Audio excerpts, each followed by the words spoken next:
Hello guys, welcome back to our channel. আজকে আমার মেজমা বানাচ্ছে রসমালাই। এই যে দুধ গরম ফুটছে এখানেতে, এই যে এখানে রসমালাইয়ের মেন জিনিস, আর এই যে রসগোল্লা, আর এই যে আমার মেজমা। দুধ এখন ফুটে ফুটে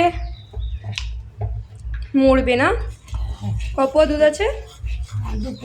2 পোয়া দুধ আছে। আর গুঁড়ো দুধ দিচ্ছি 1 কাপ। আর এই যে গুঁড়ো দুধ দেবে 1 কাপ।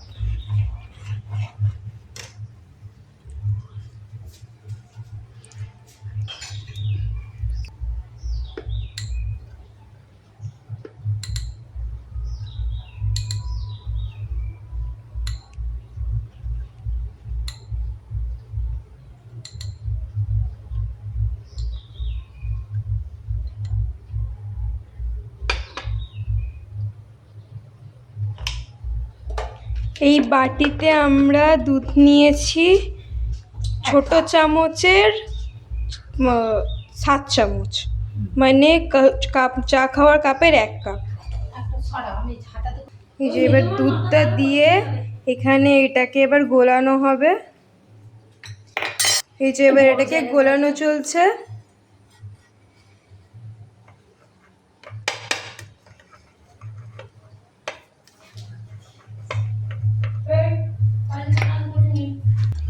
এই দেখো আমাদের দুধ গোলানো হয়ে গেছে। এরপর এটা এখানেতে যাবে, ঢেলে দেওয়া হলে এরপর এখানেতে নাড়ানো হবে। গ্যাসটা লো ফ্লেমে রেখে দুধটা করতে হবে, ফোটাতে হবে,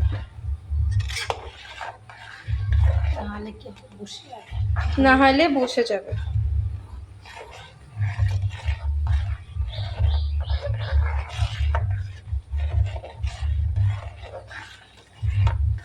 একটা বেশ ওই ক্ষীর স্মেল উঠেছে, দারুণ স্মেলটা।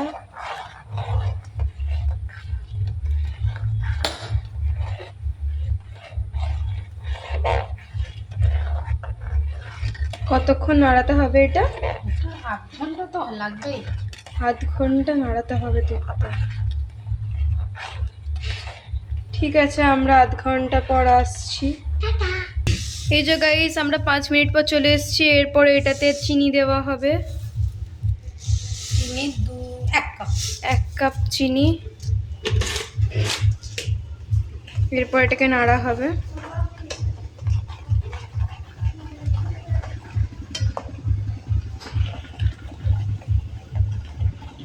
গ্যাস লো ফ্লেমে রেখে করতে হবে এটা। চিনি দেওয়ার পর এখনো 10-15 মিনিটের মতন ফোটাতে বাকি রয়েছে। এই যে চিনি দিয়ে ফোটানোর পর 10-15 মিনিট পর আবার এসেছি। এরপর গ্যাস একটু হাই ফ্লেমে দিয়ে, সামান্য হাই ফ্লেমে দিয়ে এবার রসগোল্লাগুলোকে দিয়ে দেওয়া হবে।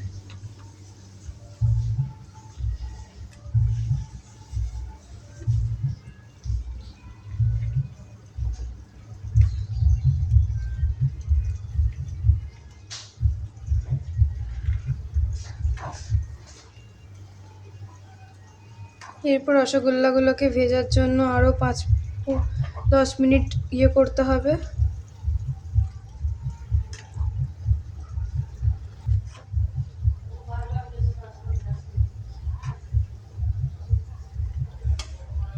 এগুলোকে দিয়ে এখনো ফোটাতে হবে। এখন ফুটবে, অনেকক্ষণ ফুটবে। আধ ঘন্টা? হ্যাঁ, আধ ঘন্টা এখনো ফোটাতে হবে। রসটা একটু মরা মরা হলে আমরা নামিয়ে নেব জিনিসটা। Stay tune guys. আমাদের রসগোল্লা ফিরছে, ফুটছে, রসগোল্লা ফুটছে।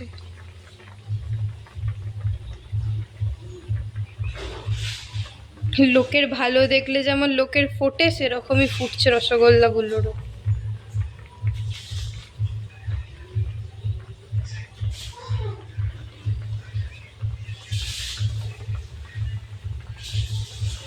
দেখো কিভাবে ফুটেছে। এরপর এর ওপর থেকে যাবে এলাচ।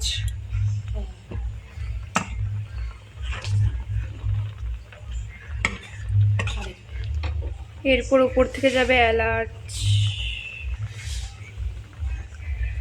গন্ধটা কিন্তু সেই উঠেছে।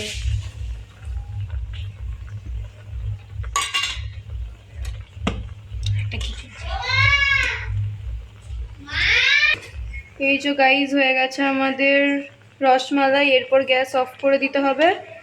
এটা ঠান্ডা ঠান্ডায় খেতে খুব ভালো লাগে।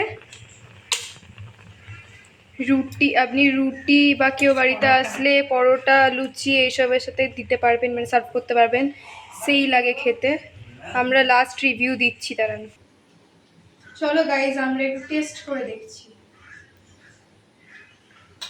দারুণ হয়েছে, দারুণ, সেই হয়েছে। অফ করো, অফ করো।